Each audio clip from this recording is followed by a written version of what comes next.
Well, it's 8 o'clock. I'll call to order the regular meeting, June 29th at 8 a.m. to the International Falls Koochiching County Airport Commission. And first item on the list is anybody have public comment? Well, I'll comment now. I probably won't be here for the whole meeting. So tomorrow Worley's it'll be my last day here, so I'll be cleaning out the kiosk and everything and taking down the signage. But I just want to, thank the airport for having us out here. It started as absolutely hardly anything, and I've built it way up. And I have a lot of clientele, and they'll miss the car rental business. They're gonna miss the big vans, and charge less than Avis does, but so it's been a big, a good business for me and a good job. So thank you. We've been here for 15 years. So. Well, we appreciate having you here. How many cars, trucks, and vans are you taking with you? I have 13 in the fleet right now. I used to have 20, so Okay. we're down to 13. But I've been renting them continuously, so it's been very busy this year. I'm sure it's going to be missed. Thank you. Thank you. Thank you. Move on to the minutes of May 31st.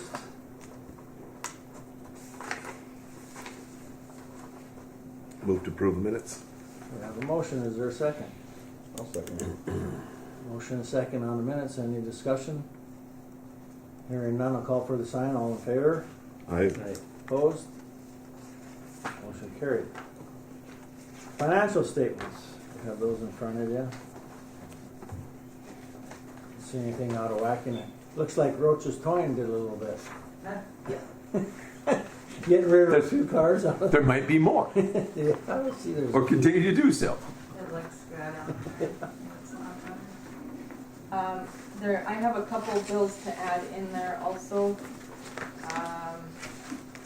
There's one for Jeremiah McCormick in the amount of $3,300. What's that for? Looks like he did some servicing on one of the pieces of equipment. Okay. Thor, you wanna- Is that I'm on sorry? Is that on the Well, ARF or- forgive me. Jeremiah's. Yes, variety of piece of equipment, plow trucks, fire truck, yeah, exactly, yeah. I'm sorry, the old fire truck back in the day, but the equipment is either the plow trucks or the broom. Just getting them back up to Correct, yeah, with summer maintenance. Okay. And I have a couple from Lumaker.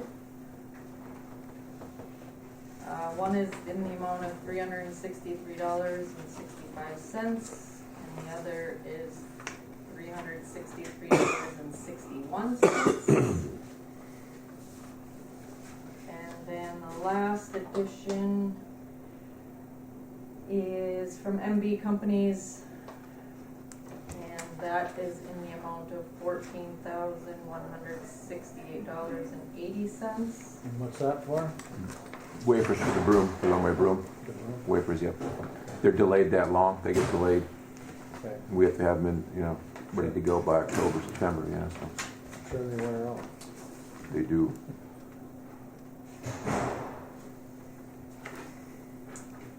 Is that it? That's it. What's your pleasure on the financials? I'll make a motion. Got a motion? I'll second. And a second.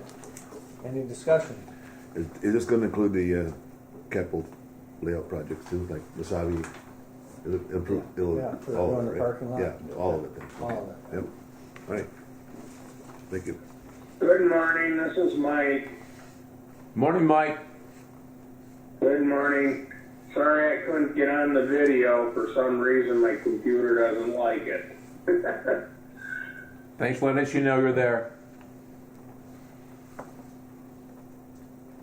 All right, any more discussion on the financials? Not all in favor by the sign? Aye. Opposed?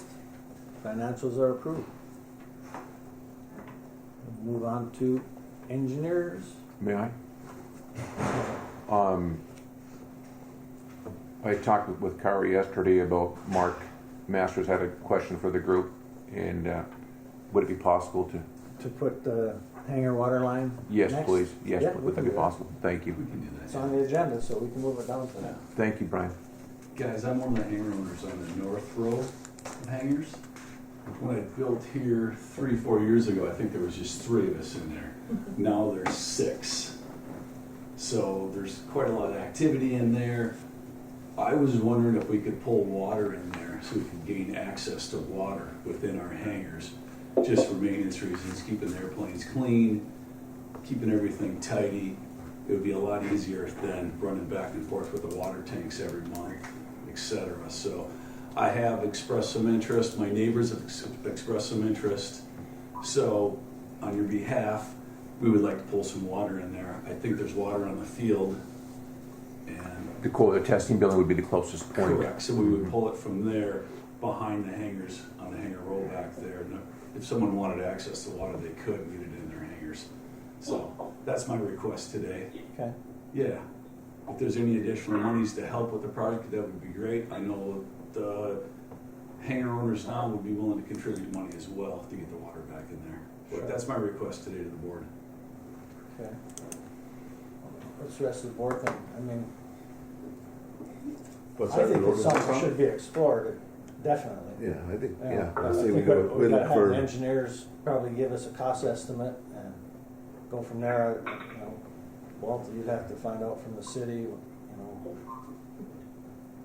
I can't see where there'd be an issue with that, I don't know, but especially if It's- you're it's pulling it annexed, from the right? cold weather building. The only question would be is basically it- just 200 feet. Just running down the line with it. so. Correct. the only issue would be, I mean, that part of it's annexed too, so that is part of the city, so, I mean, our policy now is you don't get sewer water unless you're annexed, period, so. Okay. But I'm sure that wouldn't be an issue there, because that is all, that part of it is annexed, it's the other end that isn't, so. Well, I'd entertain a Yes. motion to move forward, have engineers give us a cost estimate. So move. Got a motion and a second? I'll second. Any more discussion on it? Thank you for your Okay, the consideration. motion would be that we'll have engineers give us a report, what the cost is gonna be, and we'll probably have to figure out some kind of cost share, which would be normal for anywhere else That's anyway. acceptable. Yeah. Okay. Thank you, gentlemen. I appreciate it. Yeah. Thank you, Mark. Have a great day. Have a great day. Thank you. Take care. Thank you. Yep. I didn't call for the question, did I? All in favor by the sign? Aye, Opposed? Okay. We'll get it's something for the official, it's engineers. official now. The boss in the corner was just about, I could tell she was, yeah. All right, now we'll go back to the engineer's report. How's he on? All right, Bob, are you on? No, maybe not. Well, I think we'll start with the terminal stuff. It does look like Steve Trudeau's there. Are you gonna give the update today, Steve? Sorry, I am on. Yep, can you hear me? Yeah, Oh, we I got can you hear now, Bob. Yeah. Okay. You ready for the terminal update? We Ready are. for We it. are. Okay.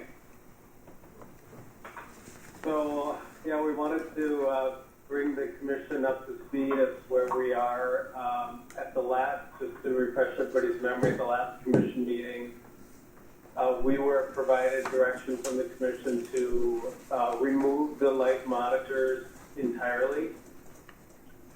After that meeting, I called Alliance and gave them that direction to come up with a design and take a look at design to remove the light monitors. And they started working on that. Shortly after that as well, I called Steve Trudeau and talked to him about it. And we started thinking about material lead time and what we would need to replace, because we would need to replace the tongue and groove on the ceiling on the inside, metal panels on the roof, and other things that would, probably have some lead times, or, how we would be able to, what the design would look like. And Steve was going to contact the contractors to see, what the lead times would be. We also had structural meetings, to look at how we would infill the light monitors, or would we leave them like that on the inside or not. So had several meetings with the team about design, and then we just here this last couple weeks, we decided, we need to bring Mike into the picture. Mike hadn't been aware of, the direction from the commission about, get his thoughts on it. And he had done some forensics up there and found, some construction issues with staples in the membranes and, some other things that probably, are contributing to the leaks. We started talking about removing the light monitors and what that would mean, and there's a lot of discussion about the energy on the roof. This roof has a lot of energy with snow and ice buildup, and we've seen that where they're just taking off the snow guards. The snow and ice is moving down the roof and taking the snow guards right off. And it's also then, pushing against the light monitors. And the light monitors, in a way, are also acting as a snow guard. They're holding, snow back up there. And should we remove them, a lot of that, snow and ice would transfer right up onto the canopy and could potentially then just go right out, right onto the entryway on the parking lot side. So we had a meeting with the entire team, including Mike, and we discussed again, removing the light monitors. And right now we have all the contractors on board to come up and fix the light monitors and fix their parts, and pay for their own fixes. And we feel that if we change the direction and remove the light monitors entirely, that's a new design, and the contractors would come back and say, we built the monitors, and now you're telling us to build something else, so you're going to have to pay us to do that. So we're back to, we believe the best thing is to take a look at leaving the light monitors in, getting the contractors up there, and looking at new design. We've been talking about potentially removing the south window, the triangular piece window, and making that a solid on that side, and keeping the window on the parking lot side. And looking at lots of different design issues. Our design that we can to make it so they will not leak. And Mike also, we talked to the roofing contractor. That's a steady roof up there. That there's no seams in it. They started on the one side and went all the way across and built it right in the field. So we were concerned if we take that off, that we would have to replace potentially the entire roof. Mike now has since had a discussion with the manufacturer, or supplier, of the roof systems, and we believe there is a way now to just cut out the center section of the roof and replace it that way. But we would like to get your feedback on, where we're going, since we did get direction to remove the light monitors entirely. But we believe probably the best answer to, get this resolved is to leave in the light monitors and just really deconstruct them and reconstruct them in a way that they are not going to leak. So I don't know, Steve, or we did have a meeting with Thor and brought him up to speed here on Monday. So I don't know, Thor or Mike or Steve, if you guys have anything else to add to that. I would appreciate Mike's comments or Steve's comments at the time. Mike, are you queued up, ready to go? Yeah, I'm sitting here.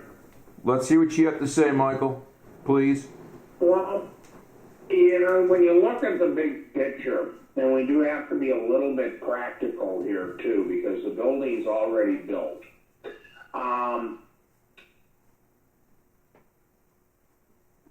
To remove the light monitors at this time will be incredibly invasive and disruptive to the interior of the operation. There's got to be structural modifications done inside, plus new finish work. All the while, we have to open up that roof so that work can be done if it has to be done from the top, and that kind of will rely on temporary seals. So will be a risk of water entry during that. We already know that we're going to have to remove the existing rubber roof down on the lobby, sloped lobby area. So there's a lot involved on this, and like I explained to everybody, my concern, if we try to eliminate one problem, we run a good potential to creating one or two new problems.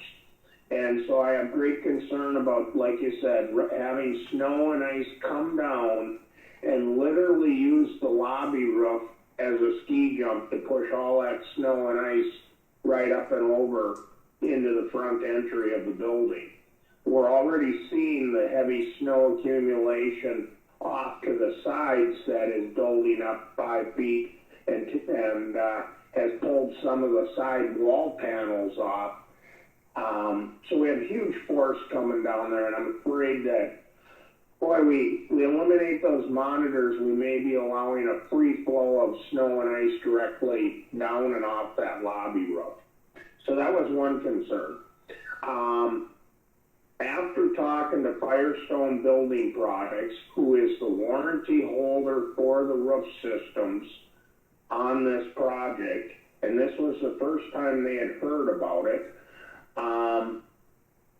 they are researching right now what we could do to remove some metal panels in the area of the light monitors so that we can go in and tear everything apart and basically rebuild those light monitors and create a fully watertight system underneath where the metal is currently now. And they strongly believe it can be done without removing all the panels. Their recommendation was to remove the panels from in between the monitors and kind of pretty much wrap that whole area with EPDM roofing from about 2 feet above the monitors all the way down to and onto the lobby roof. That would do a couple different things. One, it'd give us a watertight seal to tie into complete rebuilding of the light monitors. Two, it would kind of provide a warming spot. The black rubber up there does absorb solar heat, and it would help melt and help facilitate some of the drainage up there. And it would hopefully slow down the sliding of the snow from above on it. So that was the manufacturer's comments on this. They did also say that we should go to either a 75 mil reinforced rubber membrane or a 90 mil unreinforced membrane for all of the current 60 mil EPDM locations. How much of the roof would that include, Mike? What percentage of the roof?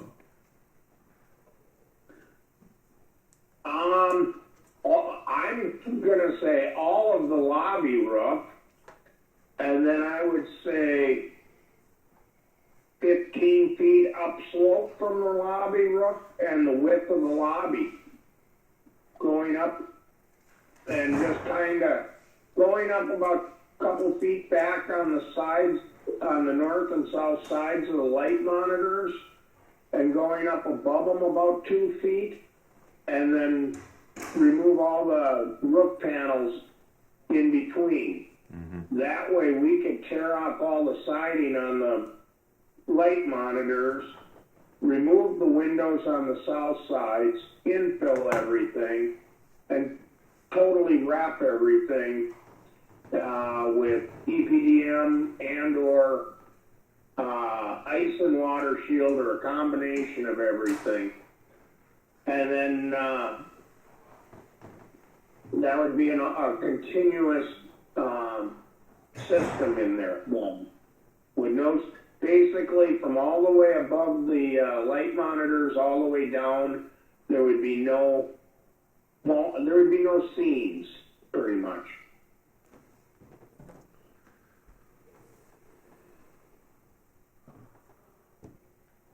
Well, what are you thinking?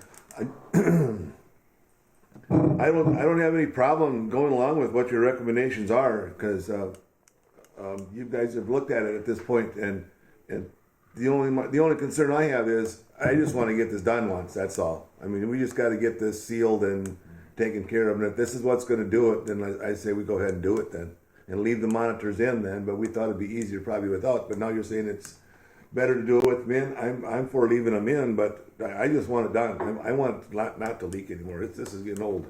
Right, same here.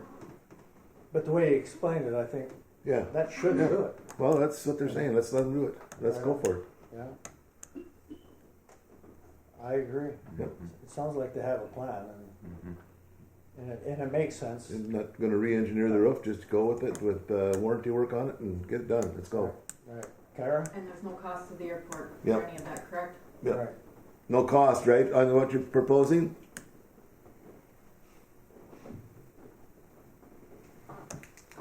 Don't answer that one good. No cost to the airport. Perfect. That's good. Let's do it. I'd make a motion. We go ahead and do what they recommend and all be warranty work, no cost to the airport, and See what happens. go from there. Yeah. Okay. Is there a second? A second. Motion and a second. Had Mike move forward with the plan he just laid out. Any discussion? Hearing none, I'll call the question. All in favor? Signify by sign. Opposed? And this is Mike again. What I do want to make sure everybody understands is I am not assuming. I am only acting as a consultant representing the airport commission. I am not assuming the design responsibilities for the project. I'm assisting, I'm consulting, but I am not. I haven't been hired to redesign this, so I just want to make sure all parties understand that I am a consultant representing the commission. Thank you, Mike. Thank you Duly for that noted. too. Appreciate it. Thank you, Mike. All right. Yeah, I'd like to add to, this is Bob again, as we go through this process, we don't want, I'm going to have to work with Thor, or we're going to have to work with Thor, so to make some decisions in the interim of the meeting. Yes. I don't think we can wait until each commission meeting to make some of these, Of course. to make get some direction. So Absolutely. I Yes. just would like to throw that out there and see if the it's fine. commission is comfortable if we work with Thor and make decisions as we go. Absolutely. Yeah, he's hard to work with, but we'll let you. Yes. We'll let you handle him. Okay. It's true. Call your therapist. Yes, I think that'd be great. Very good. Thank Move you, it Bob. forward. Move it forward, Mike. Bob. Thank you both. Thank you, Bob. Thank you. Excellent. What's next? All right, if we're Great done with work. terminal stuff, we can move on to the airside items. So first, we'll talk about the runway and taxiway reconstruction stuff. So for phase 2, we have ECS working on the final 4.5 acres of the bumpy grass area along taxiway Alpha. we're hoping that's completed in the next 2 weeks, fingers crossed. Yes. So, that closeout grant is required at the end of June here, so we're working with MnDOT to finalize some of the reports that they have and get that final closeout submitted to the FAA. Perfect. You got 1 day left. I know. We're always running a little tight. Believe me. We'll get it. I know. Yeah.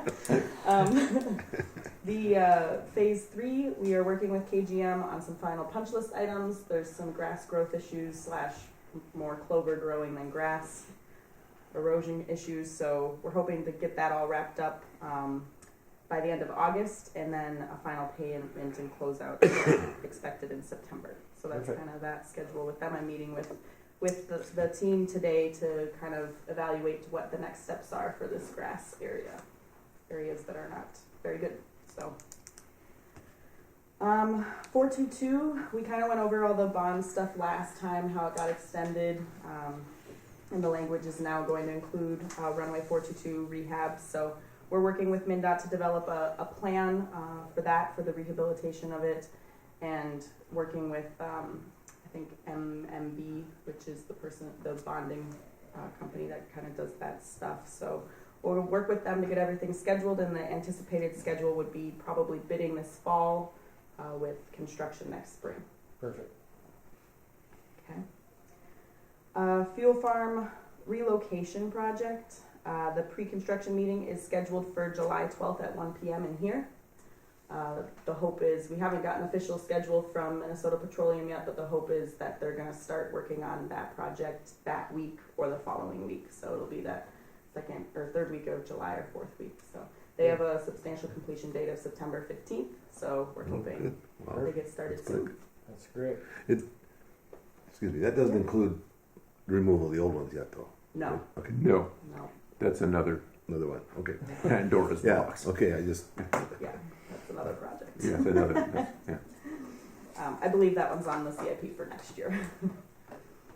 And yeah, so we're working through submittals with Minnesota Petroleum and hope to get that project started as soon as possible. I think they have J&J as their civil contractor, and Jackson is doing the electrical. So all local team for that, minus Minnesota Petroleum for the tanks. So I'm going to share my screen here for the parking lot project. I have some photos I'll share, and then we'll hold on 1 second. There's KC. No Sunshine Band, just KC. Well, the sun's coming out. Yeah. Let's see if we can Fog see is this burning up. screen. Finally. Yeah. Cool.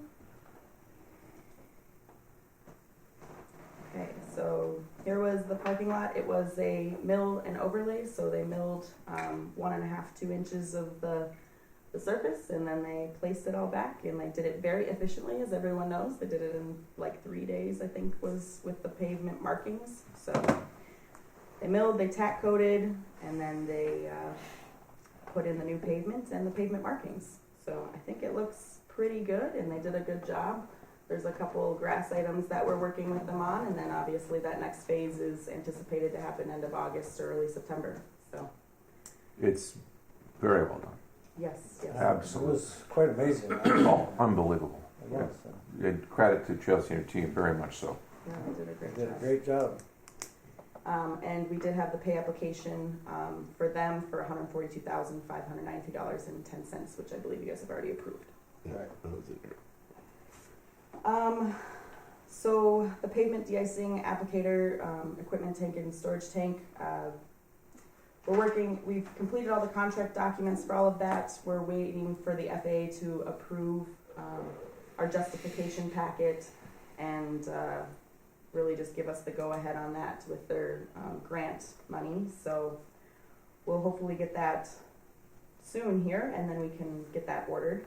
And then the storage tank for the de-icing fluid, we're working with Snyder Industries is the supplier, and we're having some difficulties with the Buy American documentation, so we're working through that, and hopefully it appears that their equipment does meet Buy American, but they're just having some issues filling out the forms. They don't feel comfortable with it or something, so we're working through that, and hopefully we'll have that storage tank ordered soon. Good. And then I'll hand it off to you, Casey, for the parking lot stuff. Great. So I know there's been some ongoing conversations about kind of the long-term layout of the parking lots. We kind of wanted to pause and revisit some of the discussion that we had during the planning study for the building area to see if there's any new thoughts or ideas from the commission. So Chelsea, you can go to the next slide. So when we did the terminal building area master plan that was just wrapped up last year, we did look at the parking in the terminal area. And when we looked at the space needs, really the goal was to justify to the FAA that the entire parking lot, was needed and eligible. So we worked to justify the spaces that you had. I don't have stuff on the expansion here in these slides, but we did also talk about, if long-term there's expansion needs that we could go across the road to the weather balloon site. There's certain areas we can't do a parking lot, but there are some capabilities to add parking over there. And the thought was more, that could accommodate longer term parking. Not a near-term need to do that, but that's something that could be done in the future, just documenting that you have that flexibility if you ever need it. So the near-term recommendations that did come out of the master plan were obviously to rehabilitate the parking lot, which Chelsea's working on now that she just talked about the first phase. There was also a discussion of separating the various parking uses in the parking lot between long-term, short-term, rental car, potentially having separate employee spaces.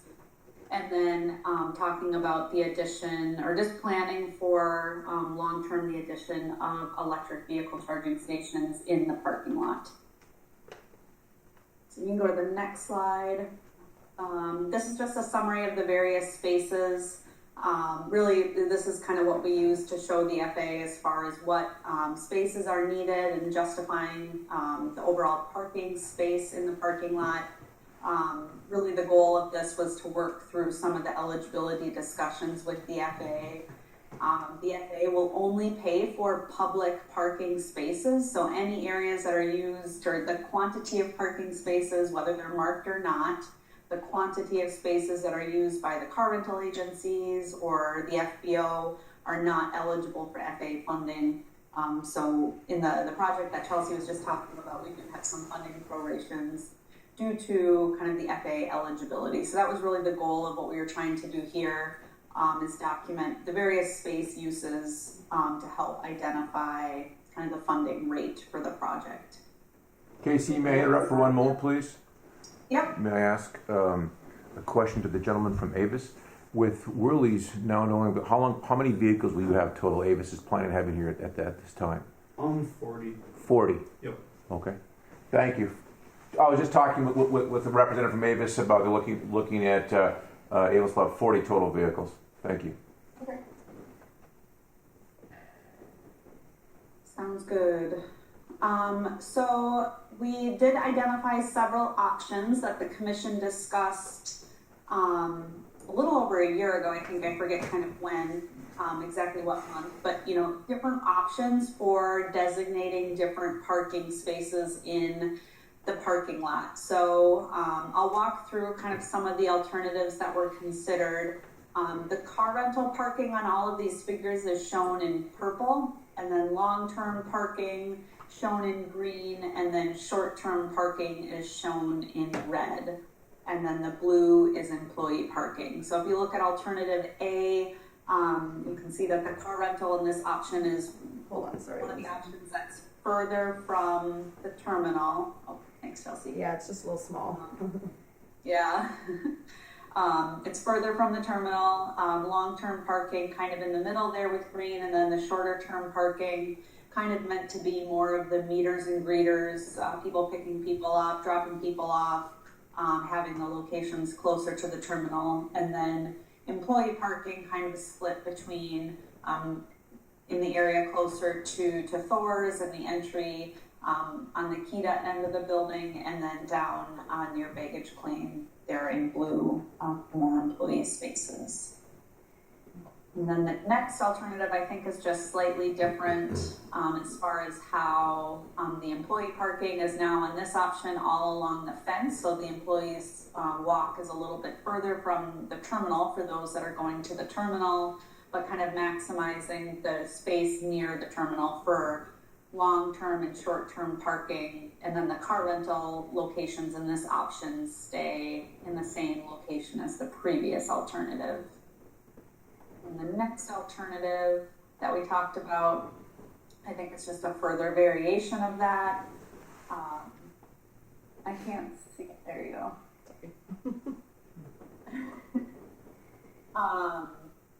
So there's just some minor differences in this alternative C, which I can't tell at the moment, Chelsea, what the difference is. But then if you could jump to alternative D, I think is the other one, I think. So then alternative D included the rental car spaces closer to the terminal, really trying to get them close to the baggage claim area and the car rental counters so that it's a shorter walk for individuals that are either dropping off or picking up their rental car. And then again, the other near locations are reserved for short-term parking, again, trying to provide better parking for kind of the meters and greeters in the shorter term, and then longer term, those that are opting to leave their car for longer periods, asking them to park further away from the terminal so that the more frequently used kind of in and out spaces could be reserved for other people closer to the terminal. And then employee parking in this option was still along the fence line.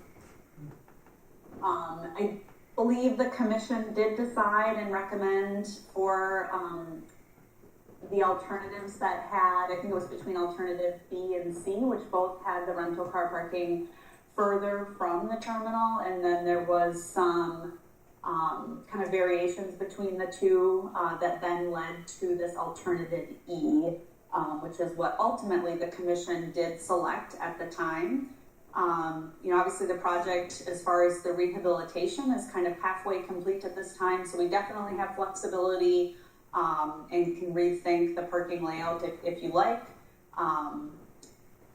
And this is, again, just kind of revisiting, kind of going over the thought process. This is what the commission has most recently selected. And then it did also include, kind of in the top of the figure there, you can see potentially a location where electrical vehicle charging could be added. And the thought with those, the planning was more in place for public parking. So it wouldn't be exclusive to any particular user, it would just be a public charging station. And that location was chosen because of its proximity to other electrical infrastructure in the area. So I will pause there for any questions or feedback or thoughts. Go ahead. Yeah.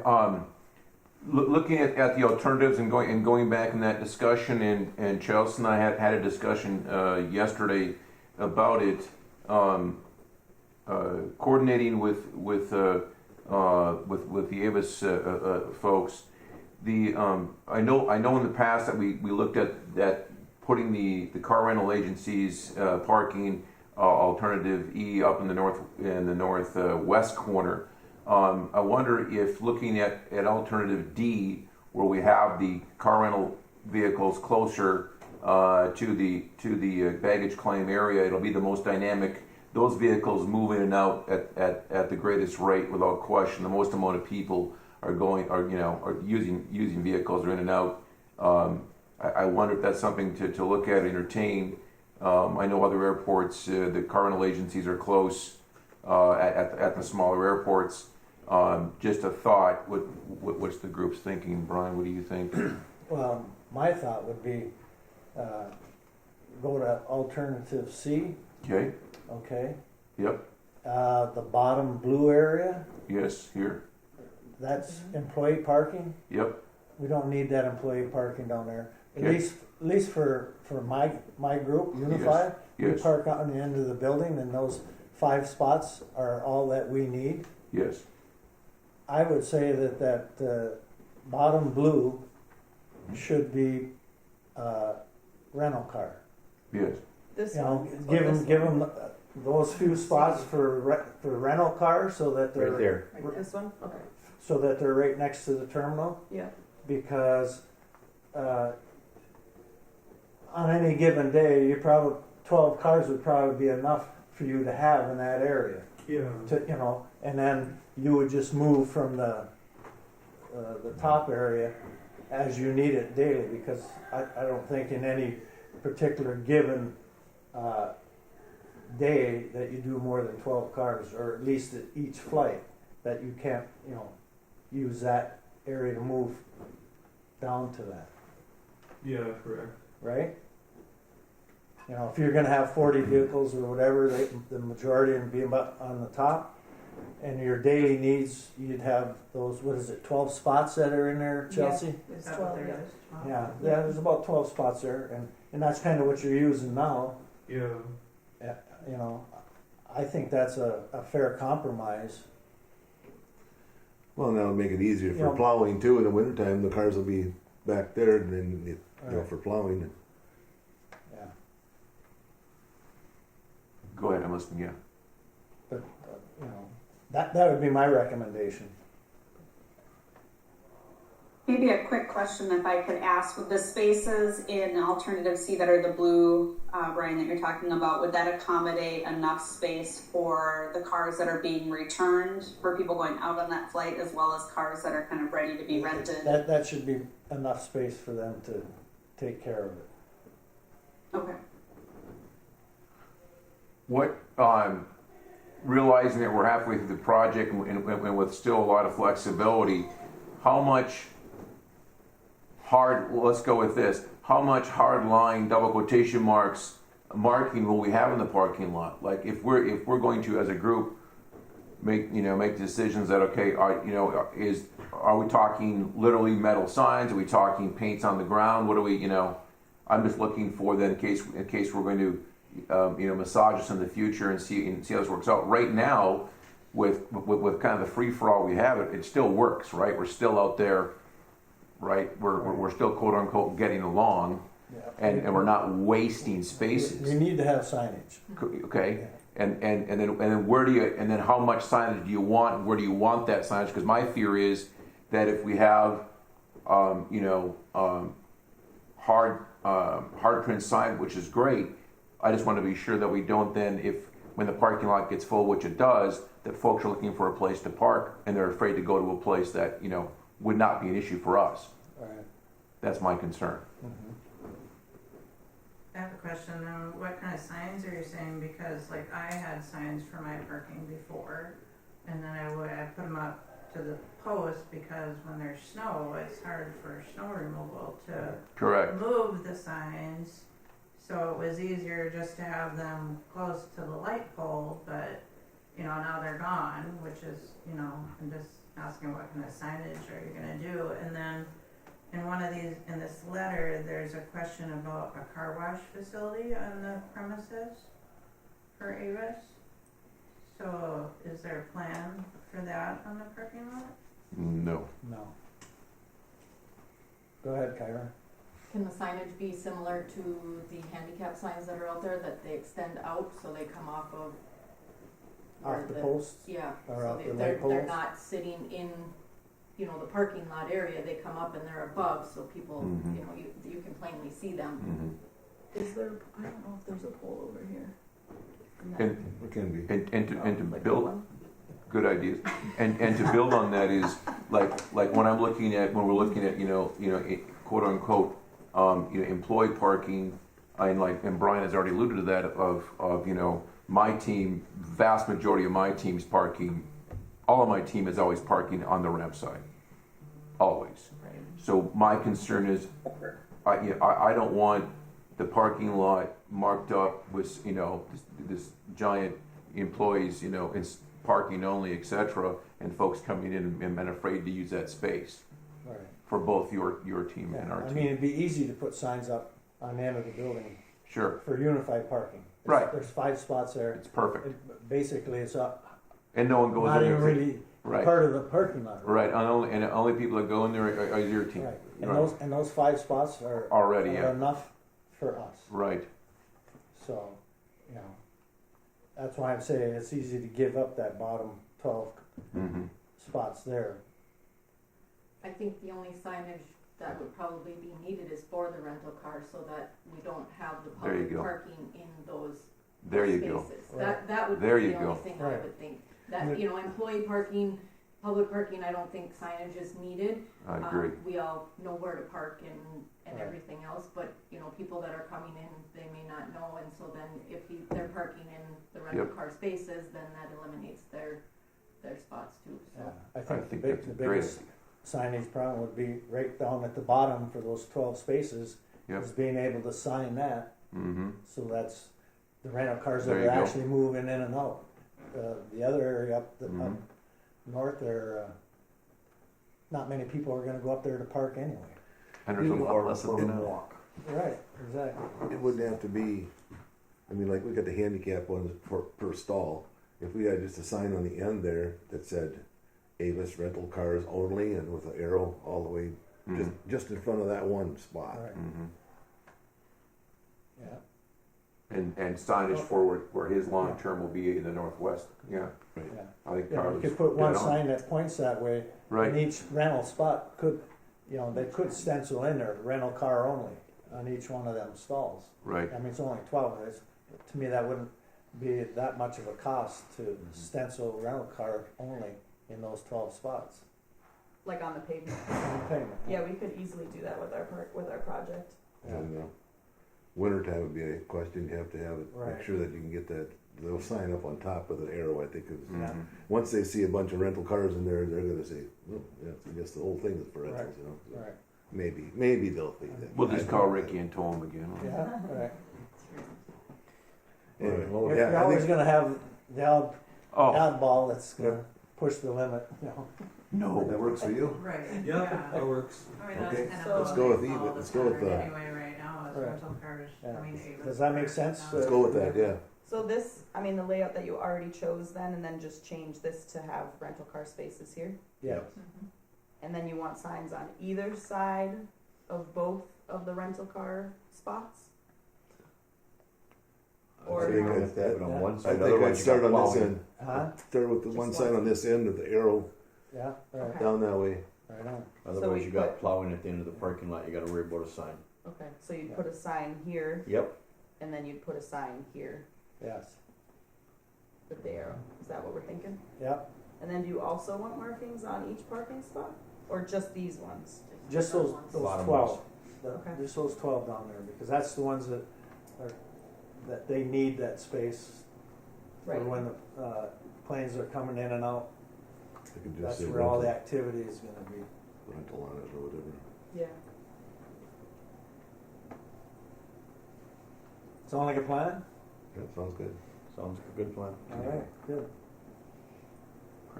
You got that? That work? All right, Casey. These poor people. That's a quickie. Patsy, I'll turn it back over to you. Yeah. Yeah. Okay. One question, how many spaces do we have allotted up in the corner for the EV chargers? There's Looks like 5. Looks like 5. Because Avis is going to be bringing in electric vehicles, and they're requesting an EV charger by January, I believe Steve said. At least one, and then they're going to need 2 more by June, possibly. And these are like $100,000 a piece? I don't know what the cost is, but I think That's it's a something fast that we charger. really need to explore.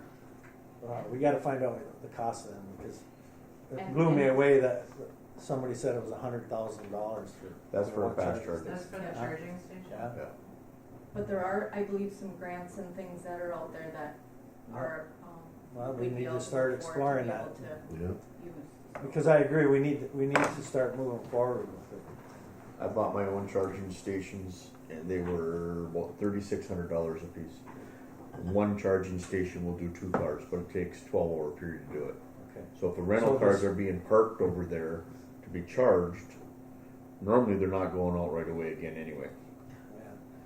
So to spend $3,600 is way better than spending $40,000 on a charger. Sure. Right. Or push come to shove, you get one fast charger and the others could be the 12-hour charge, Yep. right? So that's what I would explore. They're not gonna go One far. fast charge and the other four could be the. Yeah, I'm- They're not going I'm very far guessing, anyway. I'm guessing that the requirement would be fast chargers though. Do you know? They're coming in, they're going out, right? Yeah, They're gonna get stuck half between here and Kenora. yeah. Right? They're gonna make it to Kenora. Then what do you, If Emo. they make it to Kenora, they're not making it back. Can I make it to Dryden? Yeah. Yeah, but you have to hope they have a charger and drive to get home. Right? Anyway, we need to start looking at, Yeah, at I'm sorry. some Look costs into it. Yeah. and bring that back. And we'll Casey, is there some sort of guidance that it has to be public or? It depends on the funding source, that you use for it. So some airports are doing, like where there's chargers specific for car rental agencies, and airports, if the airport installs it, they then recoup that back in additional fees to the rental car agency. Sometimes the rental car agency may install it and it's, theirs, where like Avis might have a charger. Other times, there was a grant, that was just open for application this past spring. It should open up again. I can find out when. I know of a couple airports in the state that did apply. They haven't announced it yet, but those ones did have the requirement that they're available for public use. I think you could still charge a fee for using them. So a few different things to consider. I guess maybe as just a quick frame of reference, I know some of the other airports that we work for, are definitely talking about it, but nobody yet is moving forward with installation. Duluth, just for everyone's frame of reference, is not in the near term installing them. They do have a lot more charging infrastructure in their community, but the airport in the near term isn't doing it. And then, potentially they want to, but they haven't, they don't have any plans in the next 12 months to move forward. A few other similar size airports, are still, they're talking about it, but they're not yet moving forward with it. And I don't know, as far as, the rental agencies, more than just Avis, who are definitely adopting more of the EV vehicles within their fleet, so that definitely is driving a lot of it. But there's, other, as you think of other charging infrastructure, so if somebody's going to rent a vehicle, are they going to have the capabilities to charge it within the community or wherever they're going to drive it to? And the battery performance in the winter is much lower. So I think there's a little bit of skepticism with some on kind of adopting some of that in northern climates at this time. Well, it's bound to happen, and I think we need to explore it. We need to get some figures. At night, but, We need to start gathering information, and I would think that there would be grant money out there, just because they're trying to push that EV down everyone's throats. Well, there's not even one place in town to charge a vehicle right now. yeah, there's. I think there is one. City in, drive. Supposedly it's up and running. Yeah. Oh, wow. So I got it in my garage. we'll come to your garage. Okay, anyway, that's where we're at. You stuck there for But 12 it's, hours. but it's going to happen. Look into it, you're gonna have to look into it, yep. So we got to start looking into it. Anything else about the parking lot? Long enough. That was enough. That's our discussion. Good day. Okay, so the next project that's on my list is the general aviation ramp lighting improvements. So there's just one light pole that's near the fuel farm that has to be installed once the fuel farm's kind of started and they've got that placed. So that'll happen towards the end of the summer here, and then we'll wrap up that project and close it out as well. All right. The TSA improvement, baggage screening improvement project. So we're working with local TSA and DHS on the layout and the design of the new baggage system. We had a good discussion yesterday about kind of maybe changing some things, so we're going to have a conversation with them about that. Hopefully next week, maybe the following, with July 4th being next week. And then we're also working on plans and specs for the wall removal and replacement. So there are two options with that. We can either, when we replace the walls, we can put knockout panels. So they still look like a wall, and then they just knock out if we ever had to change anything in there again. Or we can put doors. I talked with Matt from TSA, and he said doors would be fine for them if that's the way the commission wants to go. They just would prefer them to be locked at all times. Right. Yeah. So I think it's up to you guys what you're thinking, I guess. I guess I would want to look at the cost factor, the difference between the two. Okay. Yeah. But either way, it's got to be able to, Removable anyway. be removable. Yeah. I mean, for ease, the doors is obviously the easiest Right. option. I'm not positive on costs, but I would imagine they'd be pretty similar. Yeah. And this is going to be funded through bill as well. I'd so- be in favor of the doors Mhm. unless it was cost prohibitive. Yeah, for sure. I can definitely pull up the two different costs and see what it looks like. And But if the they are- locks can be so that they lock it from inside and it's a done deal. So. And even just for future, if we had the knockout panels, there we go again, knock on a wall out again, and they can put a wall back in again. Whereas the Right. door, you open the Door, door, you just take open it the out, door, put take it it in, out. we're done. Right. So Exactly. Okay. And, Thor? and if I may, thank you. Just a reminder to the group is that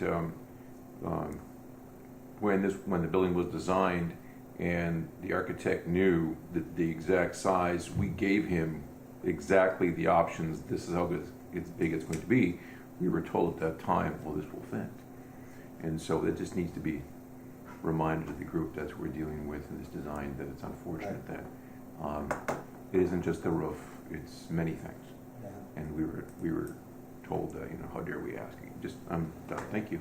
I'll get over it in a couple of years. yeah, they'll be retired then. Let's- So- I happened to see Bemidji's when I was down there for some training a month ago. Yeah, It's a nice unit. It sure helps TSA. yes, Sure helps us get the bags through quicker. absolutely. Lot better deal. Yeah. So. Let's do it. All right. So I'll look at the costs and get back to you guys on that. Sure. Otherwise, if they're similar, we'll go with the Yeah, doors. if it's close, we'll do the doors. Okay, I think that sounds good. And then as far as schedule goes for that, I just wanted to make sure that that works for you guys as well. We're working with V2X. They're the consulting firm through DHS, I think. And they proposed a little bit earlier in September, but we asked if we could push it back just because we'd prefer for everything to kind of be later so it doesn't interrupt Right. during your guys' kind of peak season. So the expectation is that the unit would be delivered on September 26th, and then the work, kind of the prep work before getting the unit in would be that week before, which is the 18th. Does that work for you guys? Does That sound should good? work. That's about the time things start winding down. Perfect. Yeah, we don't want to do it too late, or, cold, Right. but then you don't want to do it when it's super busy. So, okay, we'll confirm that date then, and also, so then the quote packages are expected to be received at the end of August, and then for the August commission meeting, we'll present those Perfect. costs, and then that'll be bill funding. So we'll apply for that bill funding grant at that time. On to funding and grants, we'll do the bill one like I just said, and then we did submit the grant application for AIP funding and state in early May, and then for the fuel farm project, we did do, it ended up being a little more expensive than we originally anticipated.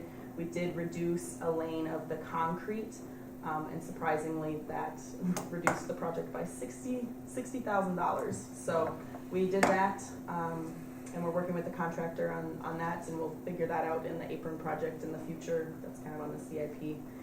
And so with that, we're also applying or requesting from the state, which was the letter I sent you this week, for some additional funding help from them on the fuel farms, because there's just not enough CARES funding to cover everything. There is enough local funds that have been, but we figured we might as well ask That was the for state. like the additional de-ice tanks and some of that, right? Yep, exactly. So the de-ice tanks, the light pole, and the two fuel tanks is what we're asking for the state at the 70%, 30% funding ratio. Perfect. So, and that CARES application was also sent in at the beginning of June for the fuel farm project to use the remaining balance on that. Good. I'm not going to go through all the CIP updates. I think most of that is kind of covered in this. And then miscellaneous items. I'm still working on that PFAS results from the lab. They should be done, but I've reached out a couple of times and haven't gotten the results. So I'm sure I'll have them by the next meeting and can report back. Okay. Yeah, they hold our feet to the fire and crucify us, but we give them the data. Oh, you guys had to wait. I know, they told me like 20 some days. Yeah. I think it's been like a month and a half, so. We'll figure. So we'll see. And then upcoming meetings, we have a FAA MnDOT coordination meeting on July 6th, which is Thursday next week at 11 a.m. And then that fuel farm relocation pre-construction meeting is on Wednesday, July 12th, and here at 1 p.m. And that concludes my update if there's no questions. Thank you. Yes. Very good. Moving on to old business, we've already discussed the TSA security upgrade requirements, I think. Yeah. So, another item we need to talk about is the Bob Anderson plaque. Yes. And you have, I'm sorry. Go ahead. you have the, in your packet, I'm assuming, Thor, this would be the wording that we want on the plaque. That is correct. And I read it over, I think it's, covers everything. Good. Yeah. Good. In that car, so I'm clear because I had so many meetings yesterday. Rick sent that to you? Yeah, well, sent it to Paul. Paul, okay, Yeah. then that's the one. Yeah, good. Okay. So the one thing I will say on that is, we had gotten a quote back in September of '22 from Fairchild Sign.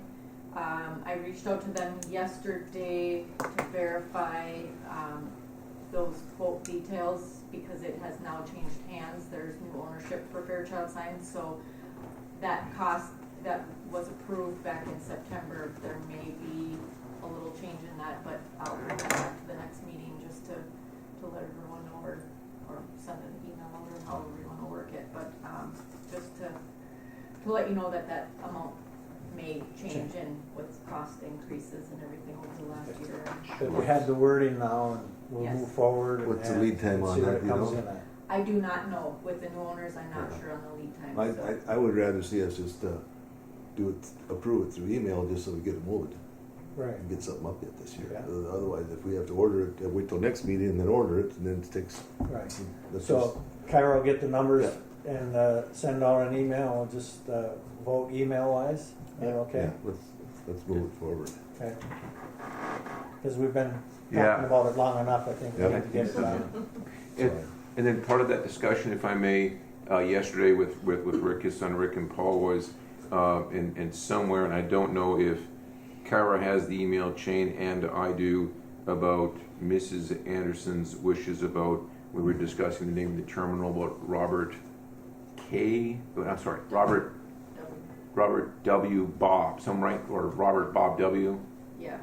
Is that the verbiage? We have it somewhere. I hope we do. Okay, thank you. We'll make sure we get it right. Right, Yeah, thank Kyra? you. Yeah, I was gonna, 'cause it's a little complex, and I'm being very respectful. I just want to be sure that you know. Absolutely. Yeah, put that baby up. Ooh, it's a wrong. Yeah. Sorry. All right. Thank you. Very good. Any other old business? If not, we're gonna move into new business. And I guess, Zach, you're on. You wanna talk about any more about Avis stuff? No, I think everything was pretty much covered. Okay. Okay.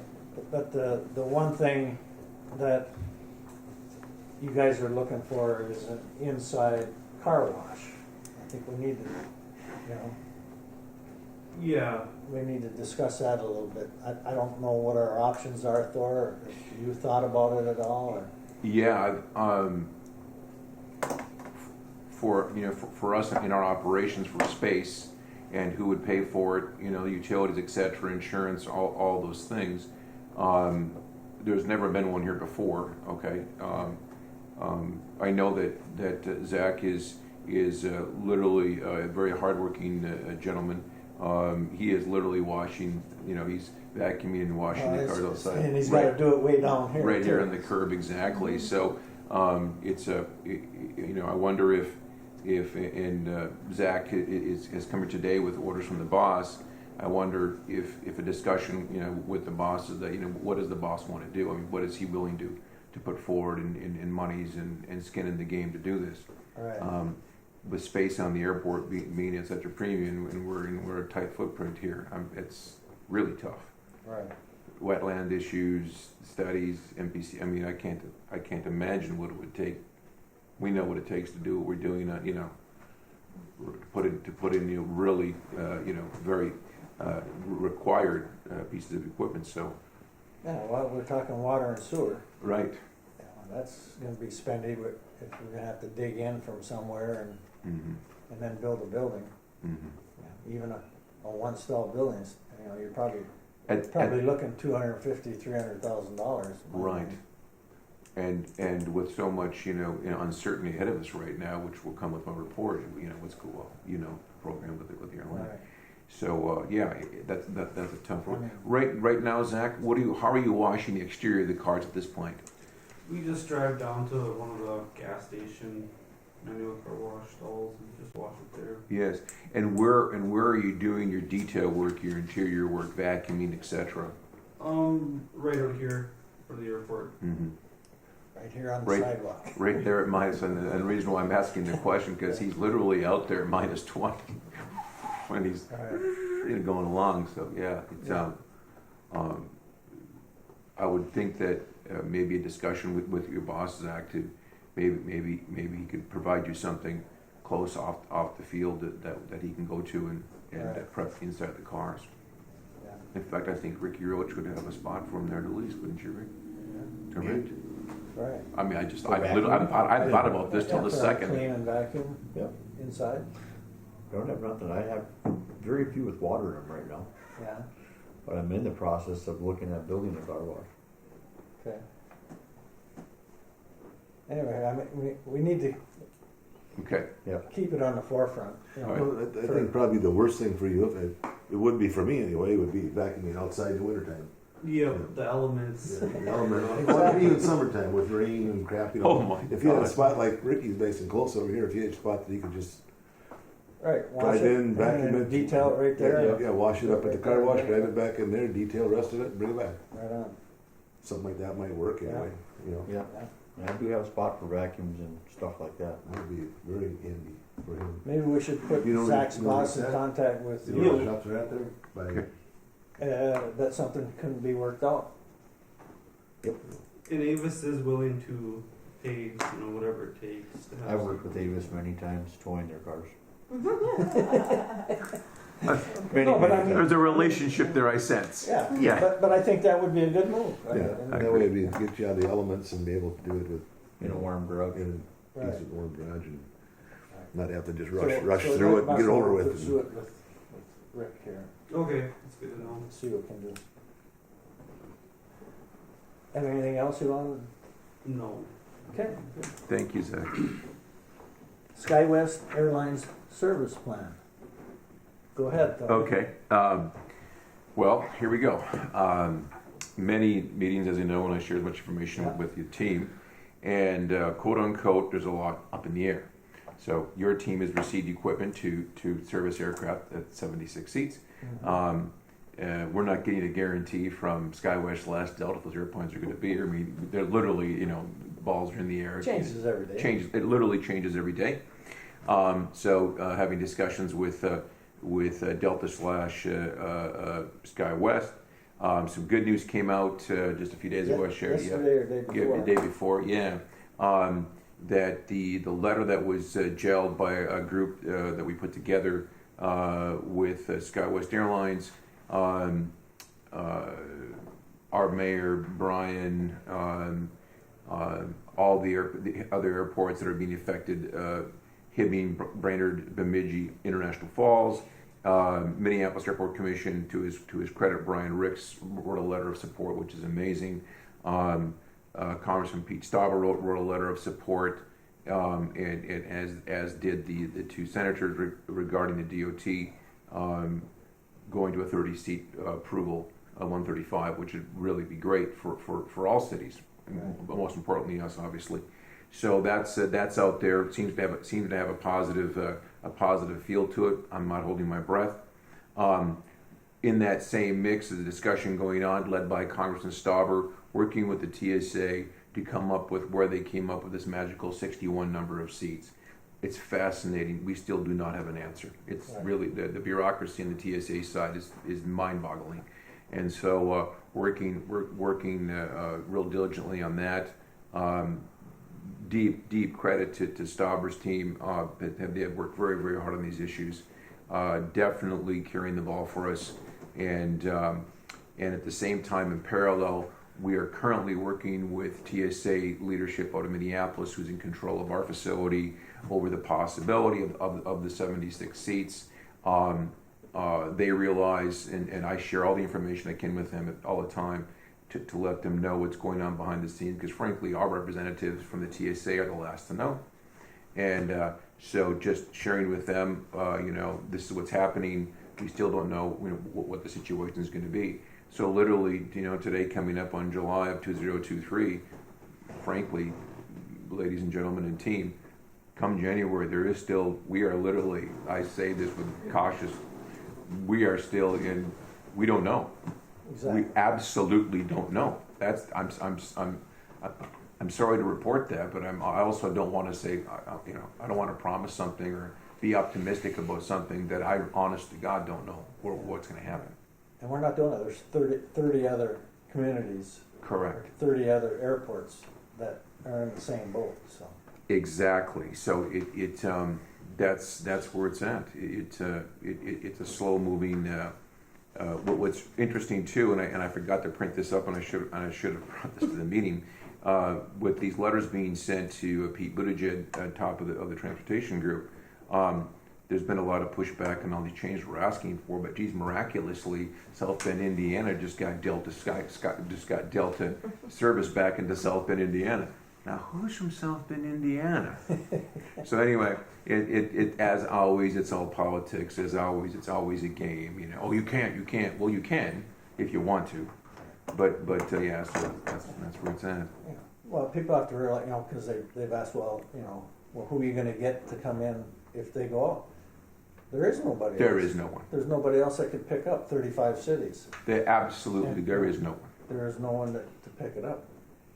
But that's where, the politics of it is that SkyWest isn't going to give up $150, $200 million They won't. EAS. They won't. That's why the last letter, I think, it's starting to get on the positive side, that the letters that we've sent in and all the other communities have sent in is getting DOT to realize, And then I was blown away when I sat in your office and we went with that Zoom meeting. Yes. That Klobuchar's aide had no clue. No clue. Really about what SkyWest's intent was with going from 121 to 135 charter. Correct. We all thought that they were just trying to get rid of the 1,500-hour pilot and go to a 500-hour pilot. Right. Their intention was not that. Their intention is to get where they can use 65-year-old pilots, because under the one charter, once that pilot hits 65, he's gone. You can't use him. Mm-hmm. But if you go over to this side on this charter, they can take that, and that's what SkyWest wants to do. They've got all kinds of 65-year-old pilots wanting to come back to work, and SkyWest told Klobuchar's aide that we have every intention of making sure that these guys are healthy. The requirement for a normal pilot is an annual physical. For all our 65 and over, they would get quarterly physicals. Absolutely. So they're not trying to sacrifice safeties. They feel that they'll be safer because you're going to have a 5,000-hour pilot in the seat helping to mentor some of these younger guys coming along. And we're going to make sure that they're healthy. Absolutely. So when he started talking about that to me has got to start the wheels spinning on some of these people that are trying to knock it down. So. Yeah, literally a safety enhancement. Yes. Yeah, exactly. Literally. Yes. Yeah, an old Q-tip in the left seat and some young person in the right seat, and they're both looking out for each other. That's pretty good. That's a good gel. I mean, somebody told me when I was 65, I'm not good enough to do the job I've been doing. And I'm going to be 70 now. Exactly.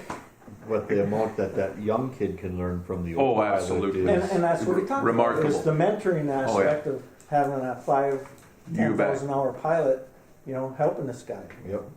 Getting him along to where he Bring needs to him be. along. Exactly. Yep. So that part That was a turned me good point. around. That Yeah. I think this is going to go. So I think we'll be I all certainly right. hope so. Yeah. Great, thank you. But that's all. That's what I have for the on the TSA upgrade. Okay. And we already talked about the water line for Mark. So we'll move in the manager's report. There we go. This slide, as always, so much gets covered during the meeting, which is wonderful. Let's go to here. Let's start off positively. A few days ago, we had a call from a company in Embera 175, nice aircraft, very high-end charter, and they were. This is kudos to local customs. It's a great story. They were coming back from like a bantam level size of hockey team tournament in Montreal, and they were above the 19 seat mark limitation on customs facilities like ours. We're been limited for the last 5 years, 19 seats, which is ridiculous. We're trying to change that, but they were trying to get back into the United States to drop people off at both Milwaukee and Minneapolis, Minnesota. Majority of the families were from Minneapolis. So they had contacted a whole bunch of airports across northeastern United States to clear customs, and customs said, no, you're over 19 seats, we won't do it. But Customs International Falls, led by Bissonnette, said, come here, we'll take care of you guys, we can do that.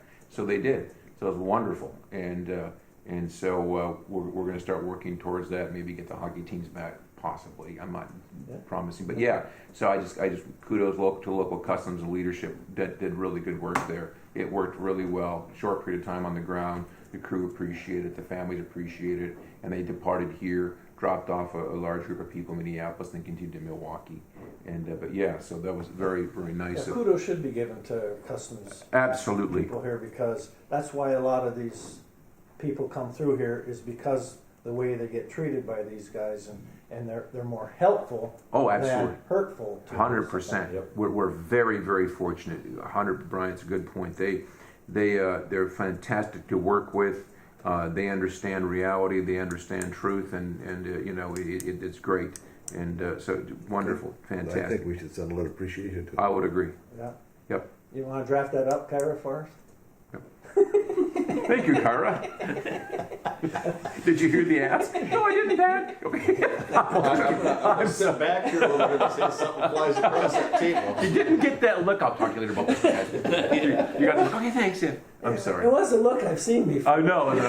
I work with her too, you know.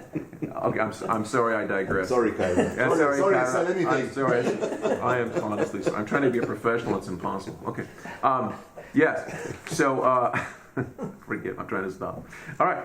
So then let's go over to yes. Let's go to the fire truck situation.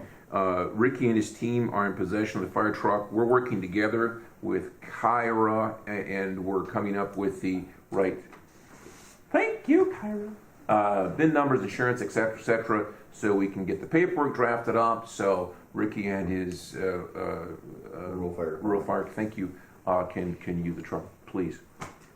So I went to the DMV because we cannot find a title for the fire truck. Ricky was kind enough to send me the VIN numbers. Thank So you. I sent that over to the DMV. They looked through everything that they could possibly think of. They looked up the VIN number, they looked up the airport, different ways of the airport being named. They cannot find anything. Stolen. It's possible. So I don't know where to go. I don't know if FAA might have something in the files potentially that, or a name of how it was purchased or who it was purchased from. Anything like that is going to be able to help try to track down this title or a copy of the title or something to be able to get this transferred. But this was all pre-me, so I don't have a lot of those records. That Purchased in '96, maybe. Yep, Okay. that's the year of the truck. Yes, So same year. I'm guessing that was. and I have looked through stuff, I will go through my files again to verify, but I do not recall seeing anything for the fire truck. So like I said, I don't know Can't they where just make to go. a new title? Is it possible that the FAA would keep that title because they got so much money in it? They might. They got in a 90% closeout of it, report- right? Yeah, I'm. In a Yeah. closeout report, I guess remember I not. took a picture of the title for this one, but I don't The new know. one. Yeah, but I don't know if they did that at that point too. I'll reach out to Tracy and see, Maybe. Yeah. and just, I'll just ask, you know, Right, that's all you can do. Right. Otherwise, I will talk to our attorney to see if we can just draft an agreement or how we should proceed with the process, you know, with there not being a license or a title of any sort. And that's what Lisa at the DMV said. A lot of times because they're licensed as an emergency vehicle, they don't have to, they're just special plated. They don't have to pay That's my any sort of thinking. registration Yep. or anything like that. So, it's very different in their systems, but she tried several different ways to try and find it and was unsuccessful, so. Would it, not a suggestion, but a thought, would it be better to lead with the attorney and maybe help you with that step with Tracy?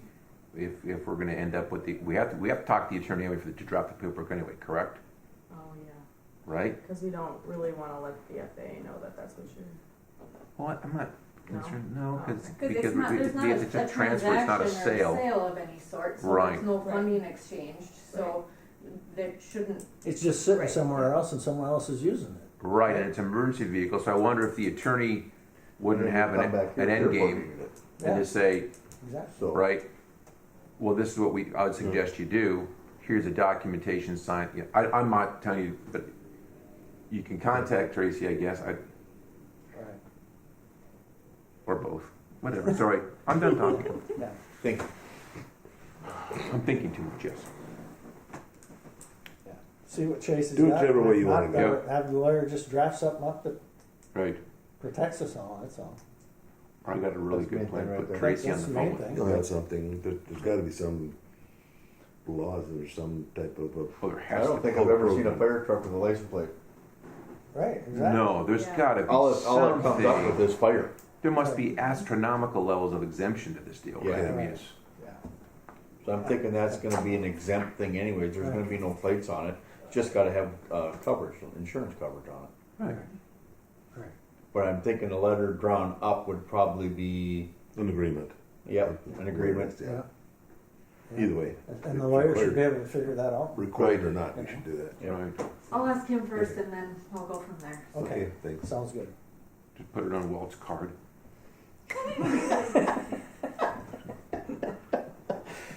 Which one, the gold card or the blue card? The one he gets points for. He's talking I'm about sorry. Vanderwalls. I've digressed too far. Okay, leaving the funnest subject of all to last. Let's talk about the moving of the vehicles in the parking lot. This is great. Okay. From a standpoint of us getting it done, it went very, very well. We still have a couple of stragglers we're working with. Ricky has been, and his team have been incredible. Kyra and her team have been incredible. Chelsea and her team with the neat little signs. All cool, all cool. I must say, very interesting. The vast majority of people have been very cool about it. Like, we understand. Thank you. Great. We really appreciate it. There's been a few buggers in the pool. Let's go with that. I let them bother me. I shouldn't. It's fascinating. The level of entitlement is incredible to me. We've been doing this for 5 years, and I can't believe it. Yes, sir. I understand. But it's no longer law. Why not? Because the commission has decided to do so. Well, what if it's 2 weeks and 1 day? We'll let that slide. Well, it's just, I'm just going to go with, it's interesting. It really, they have been handheld. Here's the information. They've been very well taken care of. And we've discovered another one yesterday that, oh my goodness, that it hasn't even affected them yet. Okay, it literally, there has been zero effect on their life, and they're upset. They just learned about it, even though it didn't affect them yet. Okay, so we get the calls and the emails, and I'll take care of this one. But it's just interesting for the folks to the level of entitlement is interesting. They're blessed. They're blessed to have the money to come here, to go to their vacation homes or beautiful on Rainy Lake, whatever they're going to do, enjoy their time together, And some of these folks, they compare this to cancer in the family. Like, how dare you? I mean, this is earth shattering that you're asking me to. I come up for a month and stuff. Well, I'm happy for you. Good for you. Here, call these numbers. They're going to take very good care of you. So it's just interesting, and it just really is mind-boggling. I wish that was my issue. Right? Like, oh boy, I have to move my car. I haven't paid rent. I haven't paid any parking on for 5 years. Yeah. Right. Yeah. And we've been very nice about it, obviously. Right. There's cars out there with expired tabs for like 5 or 6 years that haven't had any tabs on them. Absolutely. So yes, that's it. We'll handle it. So. okay. But again, and Kara's taken some heat, and thank you. They shoot the messenger, And by the way, this one worked out really well yesterday. That would not have gone well yesterday. So thank you. That was good. That's all I've got. All right. What do you got, Kyra? I don't have much. We've covered most of it. Employments in the packets continue to rise, so that's positive. The one thing I will touch on is Steve from Avis had mentioned in his email suggesting the airport access a facility fee, CFC, which is a daily rate that's added to each rental car that they would collect and then pass on to the airport to pay for, potentially pay for the building or snow removal or basically anything related to the car rental, he said. He said it's very common in other airports, and then also suggested and asked the airport do a concession recovery fee of 10% that would pay to all car rentals, and this would significantly impact the operating income for the airport. Again, this is standard in the industry and a great way for the airport to increase its income. All these fees are items we would add to the RA that ultimately the customer pays. So I thought that was interesting, but I'd like to find out what Bemidji, Brainerd, yeah. and Hibbing are doing. Mm-hmm. Yeah. And that way you don't have to reinvent the wheel. Right. They've already got something in place. We can copy or whatever and go from there. But, Kind of uniform. gather some information what the others are doing. I Uniform. mean, if it generates more income for us. Right. And if I may segue on that, what's interesting about, and this is kind of a careful subject because I don't want to impede on capitalism, people making decisions of what they can charge. But one of my staffers here last week, just 2 weeks ago, did a little study on 1-to-1 ratio of the same car, same rate, same days, etc. Renting that same vehicle from Avis in Duluth or Minneapolis or other cities.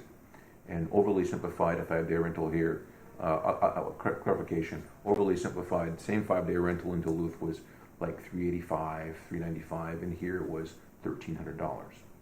Wow. So yeah, so I'm not remotely suggesting that we get involved in pricing on these people. I'm just saying is, Avis is making money. Good for them. That's so. With due respect, when they come here with ask, that's great. But they're doing okay. Okay. Yeah. 10% of that $13, Yeah. $130. Be kind of, Yeah. if you There can you gather that information, if they got Avis at those other airports, see what their rental rates are. I don't believe they do. I think Avis is just in Duluth. I don't. Okay. Enterprise is in Bemidji, Hibbing or Bemidji, maybe Hibbing, and then there's local one at Bemidji. Okay. So Are there other rental agencies that would want to come up here? Enterprise. It's hard to say. Did you go talk to I talked to Scott. He's not interested. He said, I Really got a hard enough time getting cars. He said, I can't put a fleet together. Yeah. Otherwise, he said, it wasn't that tough to do. He said, I think I would try it. But he said, that's Can't get go tough. buy that whole fleet that we're using to get rid of 16 of them. Chevy, Ekman Chevrolet rents out Fords.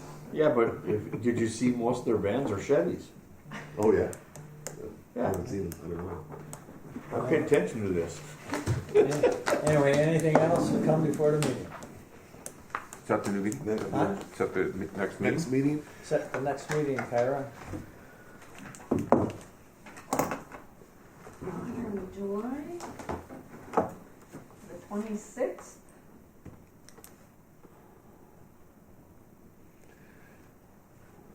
$26th. Got it. July 26th, at what time? That's a Wednesday? Mm. Does that work for the county? 8 a.m.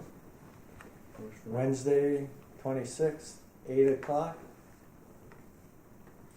Just added it. Perfect. That's good for everybody? Yeah? It's all good here. Thank you. Well, we'll adjourn at 9:30.